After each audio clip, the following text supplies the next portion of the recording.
I have, and it's also referring to the Oak Leaf Mobile Home Park, is that my main focus on these tenants is that they're not going to be able to stay in this building that you don't, as the city, think you have a right not to pay their relocation fees.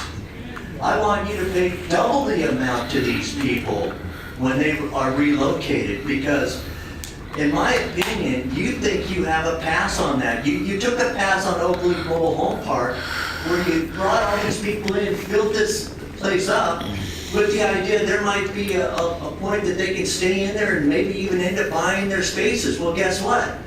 You threw most of those people out and you didn't pay any relocation fees to them.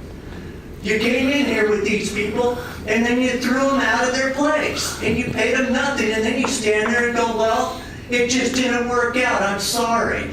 No, that doesn't work with me. At the very least, you need to pay their relocation fees on that Oak Leaf Mobile Home Park. Send them a check now in the mail from Lightning and pay that full fee.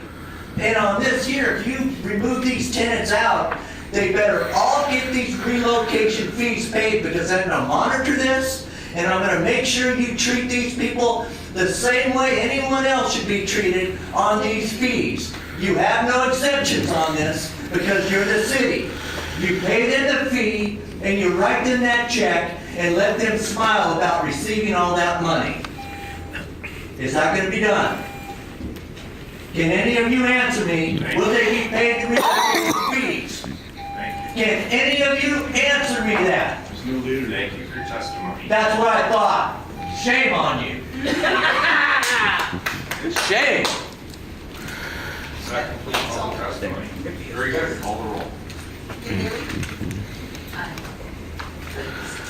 Congratulations and thank you to the Housing Bureau on the acquisition of this property for the partnership with the Joint Office and Federal Institute. So 70 units of permanent supported housing is really significant. Congratulations, Mayor. Again, I want to thank the voters for overwhelmingly passing ballot measures 102 and 26-199. And in concert with the Portland Housing Bond and the monies we have left, we'll be able to stretch the tax dollar and serve even more people. Last year, we set an audacious goal of 2,000 units of permanent supportive housing. It is a national best practice. It is our most effective tool in addressing chronic homelessness. I am pleased that we continue to make progress.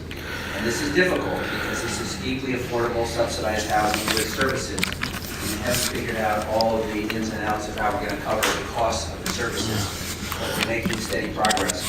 And I'm also pleased that we are acquiring this particular building, and in time, we'll make sure that it's a community resource for the next 100 years. Aye. Well, this is a great addition to our portfolio of bond-funded projects. Congratulations, Mayor. Very much needed. And, you know, it's my understanding, from the tenant relocation ordinance debate, I think we made it abundantly clear that public agencies are responsible, just like the private sector landlords are, to pay relocation expenses. So I fully expect when this building is renovated, there will be relocation payments made by the city or home forward to the tenants at that time. We'll hold you to your word. So, there is a strong disposition in this chamber to not try anything different, to stick to the status quo, to not take any risks. I heard somebody stand up and say, why do you guys always do the same thing over and over again and expect something different to happen? Well, this is something different. We are reinventing the SRO model.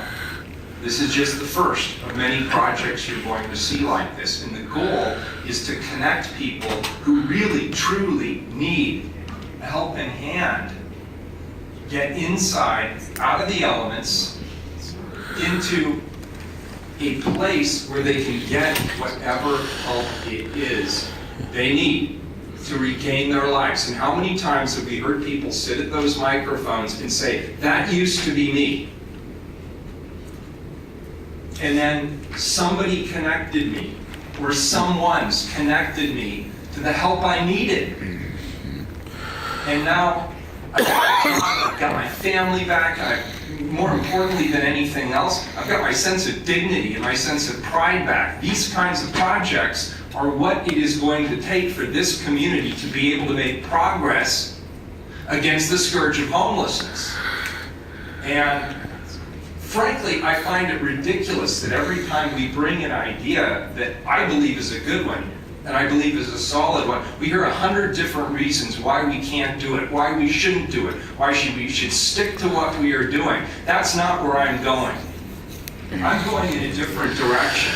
And this project, the Westwind, is the beginning of a different direction for this administration and for the Housing Bureau. And I believe we will look back on this and we will say, this was the right strategy to help a lot of people. No, not just the people who live in the building, but the people who will live in the building and the people who will live in the successor to this building on this site for many, many years to come. This is the kind of leadership that you asked me to provide when you elected me your mayor. You may have some second thoughts about that. That's okay.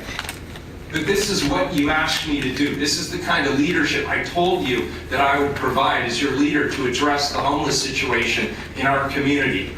So don't expect less of these. Expect more of these coming down the road. The ordinance is adopted. Thank you. Thanks to my colleagues. Next item. Item 1167, accept Portland Parks Board annual